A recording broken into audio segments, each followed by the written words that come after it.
take two. Today is September 11, 1:47 p.m.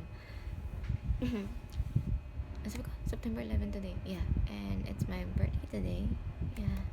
25th birthday. Alright, mukhang dugyot ngayon, but I just wanna take this opportunity to take a video since the last time, yung last time is super tagal na. That's, months ago na. Tapos, timing din naman na mag-isa lang din ako sa bahay ngayon. Nasa school si Ethan at nandun pa rin si mama sa baba at si ate nasa work. So yeah, I just wanna take this opportunity to magawa ng update na video. So yung last video ko, ano pa ako nun, hindi pa ata ako nakapag-apply nun sa call center. Yeah. At ngayon, months after that, yay, employed na ako. Parang ang weird naman na.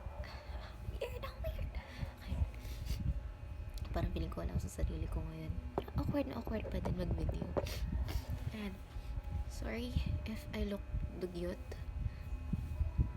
Nakakairita siguro mapanood yung sarili ko nito. Like, pag mapanood ko to in the future, tapos makita ko yung ganito itsura ko.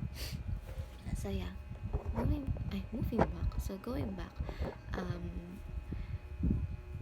off namin ng Wednesday and Thursday. So yeah, umuwi ako dito sa bahay kahapon. Mga bandang past 1 na ata ako nakauwi. Yeah, gusto ko lang kunin yung opportunity tong off na to na makauwi at least dito makapag-celebrate ng birthday ko.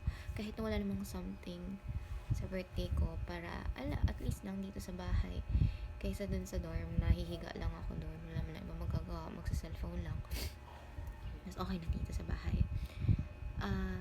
Yeah, kasi next week din or next off din, meron kaming team building na gagawin. So yeah. Tapos I don't know, baka after nun may ardot na naman kami. Kaya baka hindi na rin ako, di ko sure kung kailan ako makakauwi. Kasi pag nasa dorm naman ako, hindi din naman makapag-video doon, di ba? Nalimutan ko na nga talaga na meron akong account sa YouTube na nag-upload ako ng mga kung ano-ano. Yeah, ano bang pwedeng update? Nag-wax nga pala ako ng legs ko kahapon. First time mag-wax. Masakit. Legs lang. Dito lang. Lower leg lang. See? Pumuti siya tingnan compared sa dati na may balahibo pa siya. Medyo nag-lighting na yung binti ko. At medyo excited na rin ako magsuot ng medyo kita yung lower leg para at least magamit ko yung ibang damit na dinala ko doon, like yung parang jumper na parang papalda yung dulo, like that, para magamit ko naman sila kasi gawa naman yung pantalon ko, inuulit-ulit ko na lang. Yeah, and regarding naman sa work, I work sa Concentrix DirecTV.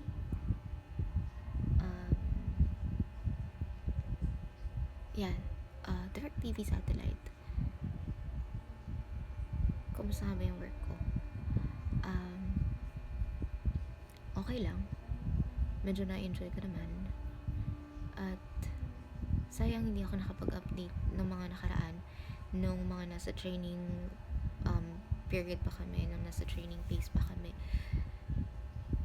Maraming nangyaring mga bagay na sana na share ko kahit pa paano, kasi ngayon parang ang hirap na rin balikan nun since tapos na, at parang sayang yung moment na sana na-share ko yung feelings ko at yung mga thoughts ko doon. Yeah, na-enjoy ko naman yung training. Mabait yung trainer namin, mabait si coach. At wala, pag nakikita ko talaga si coach, na happy ako. Compared doon na natatakot ako sa kanya, wala, parang isa siya sa mga nilolook up ko, lalo na yung approach niya sa pagtitake ng calls, kung paano siya makapag-usap sa mga customers, ganun. Parang isa sa mga tinitingala ko. Wow. Okay. Basta ganun. Pagdating naman sa prod, during transition, mabait yung TL namin, yung mga support namin, sila TA. Bali may tatlo kaming TA. Sa cluster ko, si TA Aljon, tapos yung mga ibang TA, si TA Cheng, si TA Queen, tapos may isa pa si TA Jane Lynn, pero buntis siya nun, hindi siya masyadong nakaano sa amin, nakapaghalubilo. Meron ding other supports from ibang TL na sinupport kami, at iba ding mga mentors during ng part ng training namin na super helpful at mababait din sa amin. Napakagaling din nilang mag-handle ng calls. Madapas na marami ako natutunan sa kanila.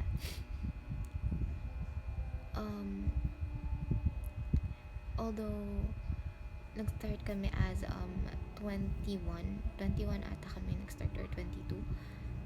Tapos agad sa nagkaubusan, other reason na hindi kinaya, merong mga hindi pinala na makasama namin mag-graduate, merong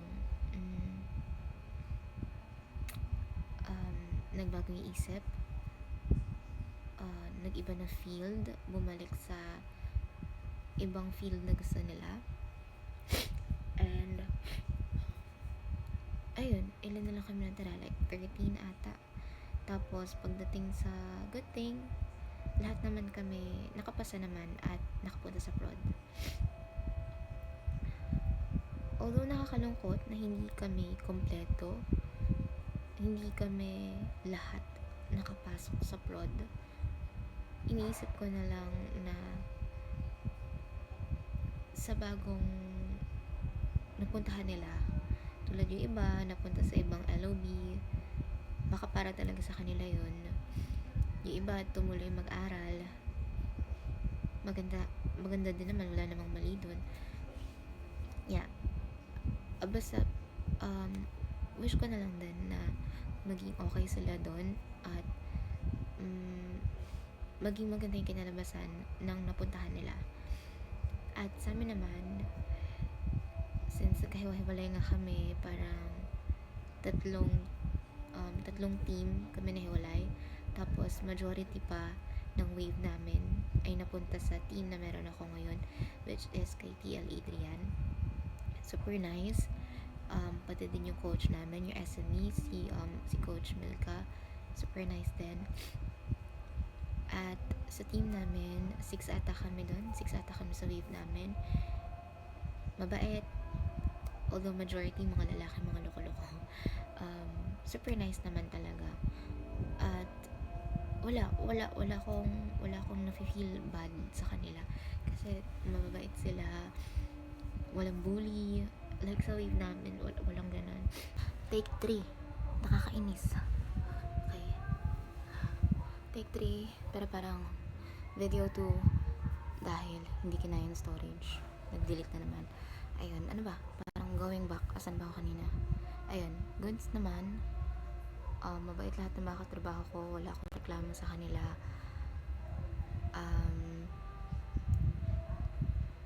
So 6 ata kami, ako, si Jael, dalawa lang kami babae, si William, at yung at si Carlo, si Christian, and si Francis.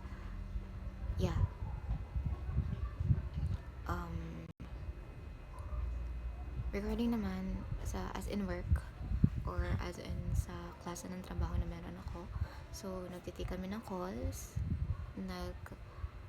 nag-resolve ng concerns ng mga customers, in-assist sila with their accounts, payments, changes sa account, if may problem sa services, merong iba't ibang departments kung saan namin sila tina-transfer, like that.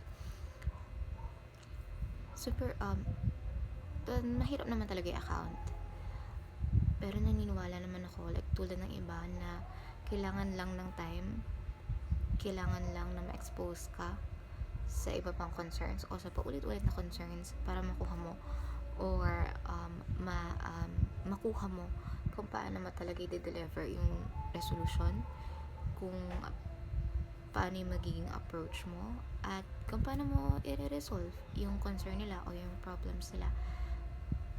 Yeah. May times na nakakakuha ako ng mga rude talagang customers. At nung first